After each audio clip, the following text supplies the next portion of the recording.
नमस्कार, मैं डॉक्टर बैनर्जी, मैं यूएचओ का चेयरपर्सन। क्यूवाई हमारे मीडिया पार्टनर है। आपके सामने हम हेल्थ जो टॉपिक्स जो चलते हैं, जो फैशन चलते हैं हेल्थ के बारे में, उसमें आपको सही जानकारी देने की हम कोशिश करते हैं। तो आज का हमारा टॉपिक है जो कि जैसे फैशन चेंज होता है, ऐसे खाने के ये चेंज होते हैं। एक फूड आइटम्स कई बार बहुत अनपॉपुलर हो जाते हैं, कई बार बहुत पॉपुलर हो जाते हैं। अभी काफ़ी ये चल रहा है, प्रोटीन प्रोटीन लेना चाहिए, क्योंकि पहले कार्बोहाइड्रेट लोगों ने बहुत ले लिया तो मोटापा आ गया, ये आ गया। फिर फैट के ऊपर पहले काफ़ी ऐसे समाचार थे कि फैट से आपको कोलेस्ट्रॉल बढ़ जाएगा। फिर बाद में शोध पता चला नहीं, फैट से इतना हानि नहीं होता है। आप कार्बोहाइड्रेट, शुगर है, मैदा है, चीनी है, उससे बच के रहिए। फैट का बदनाम हो गया था, तो लोग के दिमाग में अभी भी है फैट लेने से कोलेस्ट्रॉल बढ़ जाएगा, जबकि फैट से इतना नुकसान नहीं है आजकल के जब बताते हैं सो। तो अभी फिर शुगर पे आ गए, कार्बोहाइड्रेट पे आ गए, दाल चावल तक आ गए। दाल में नहीं, चावल में आ गए। चावल और व्हीट, उसमें भी कार्बोहाइड्रेट था। इंडियन लोग बहुत चावल लेते, बहुत रोटी लेते।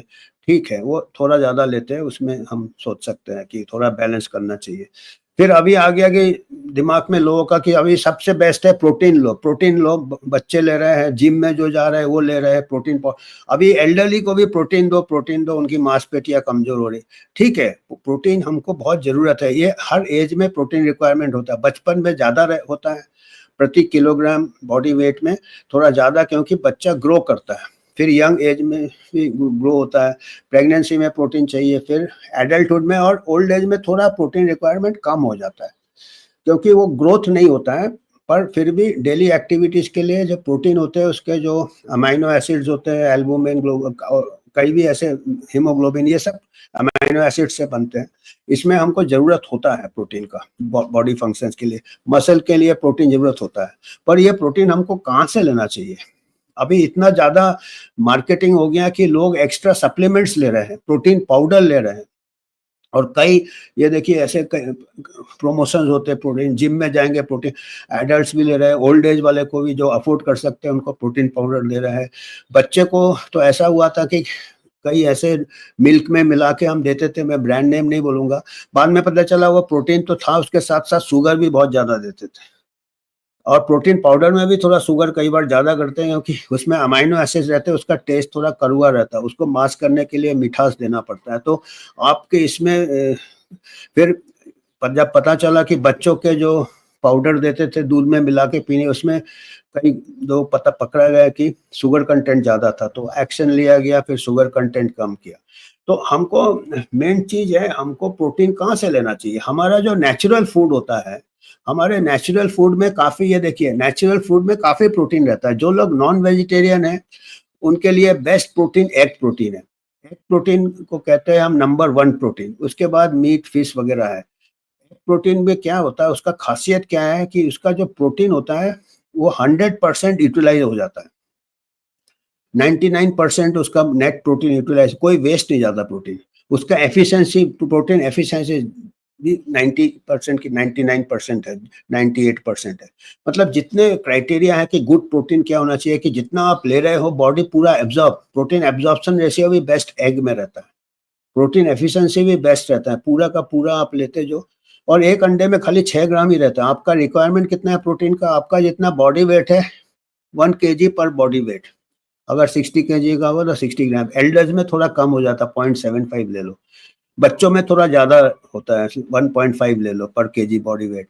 तो ऐसे करके, और हम बॉडी खुद ही क्रेव करता है जब ज़रूरत होता है। आप देखेंगे एज होगा तो अपने आप नॉन वेज खाने का दिल कम ही करता है।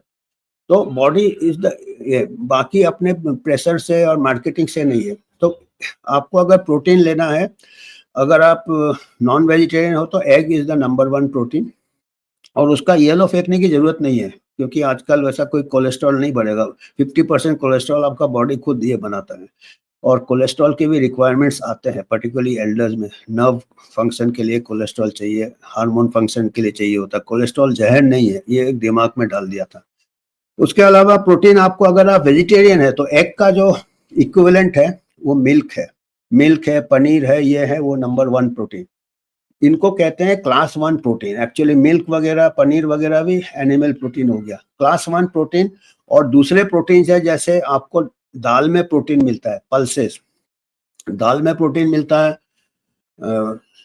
राजमा में मिलेगा, सोयाबीन में 40% है, चावल में भी प्रोटीन रहता है, गेहूं में भी रहता है, पर उसमें थोड़ा कम रहता है, 8% 10%, और दाल में थोड़ा ज्यादा रहता है। पर इनको सेकंड क्लास प्रोटीन कहते हैं। क्यों सेकंड क्लास प्रोटीन कहते हैं? क्योंकि जो फर्स्ट क्लास प्रोटीन होता है, कुछ एसेंशियल अमाइनो एसिड्स होते हैं। प्रोटीन्स बनते कैसे हैं? बिल्डिंग ब्लॉक्स अमाइनो एसिड्स है, ईंटें जैसे हैं। तो कुछ 10 अमाइनो एसिड्स है जो कि बॉडी खुद नहीं बना सकता है, बाकी बना लेता है। आप कुछ प्रोटीन, उसको फिर आपको बाहर से लेना पड़ता है। तो 10 ऐसे एसेंशियल अमाइनो एसिड्स है, मिथ्योनिन है, आर्गिनिन है, थ्रियोनिन है, टायरोसिन है, वैलिन है, आइसोल्यूसिन है ना, फिनाइल एलानिन है, ल्यूसिन है, लाइसिन है। ऐसे करीब इतने 10 हो गए शायद। तो जो भी है, नाम जरूरी नहीं है, पर आपको मालूम है 10 है। और इतना याद होना चाहिए कि दाल में एक अमाइनो एसिड डेफिशिएंट रहता है, वो मिथ्योनिन है। और राइस और व्हीट में, दूसरे सीरियल्स में एक अमाइनो एसिड की कमी रहती है, वो लाइसिन है। दाल में मिथ्योनिन कम रहता है, ये 10 में से, और राइस और व्हीट में लाइसिन है। पर अगर आप दाल भात खाते हो या दाल रोटी खाते हो तो आपका वो कॉम्प्लीमेंट्री एक्शन हो जाता है, तो आपका वो फर्स्ट क्लास प्रोटीन हो जाता है। आप समझ रहे बात को? तो वेजिटेरियन को भी फर्स्ट क्लास प्रोटीन मिल सकता है। दाल रोटी में वो जो मिथ्योनिन कम रहता है दाल में, और व्हीट में लाइसिन कम रहता है। ऐसे राइस में लाइसिन नहीं रहता है और दाल में लाइसिन रहता है। मिथ्योनिन राइस में रहेगा, व्हीट में मिथ्योनिन रहेगा। तो आप अगर मिक्स कर लोगे ना वेजिटेबल प्रोटीन, तो आपका बैलेंस प्रोटीन इंटेक हो जाता है। तो आपका अगर दाल रोटी खा रहे हो, बाकी वेजिटेबल वगैरह भी खाना चाहिए, वो दूसरे रीजन्स के लिए चाहिए, आपको विटामिन चाहिए, फाइबर चाहिए, वगैरह वगैरह। बैलेंस डाइट होना चाहिए। एक जो फूड फैट होता है ना, कि हम खाली प्रोटीन ही ले रहे हैं या खाली कार्बोहाइड्रेट ले रहे हैं, खाली फैट, वो नहीं। उससे क्या है, बॉडी में कई बार असंतुलन हो जाता है। और पर्टिकुलरली एल्डर एज में क्या होते हैं कि किडनी फंक्शंस वगैरह अगर आपके थोड़े कॉम्प्रोमाइज हो, तो बहुत ज़्यादा प्रोटीन से किडनी हार्म हो सकता है, किडनी फेलियर हो सकता है। इसलिए आपको देखना चाहिए, किडनी फंक्शन लोड ज़्यादा होता है, किडनी को एक्सट्रीट करना पड़ता है, यूरिया वगैरह, क्रिएटिन एक्सेस, नंबर 1। नंबर 2 क्या है, जो अगर आप ज़्यादा सप्लीमेंट लेते हो, we don't know the source of protein powders, कि कई बार केमिकल कंटेमिनेशन आ जाते हैं, हैवी मेटल पॉइजनिंग आ जाते हैं। जैसे आर्सेनिक पाए गए हैं, कैडमियम पाए गए हैं, मरकरी पाए गए हैं, लेड पाए गए हैं।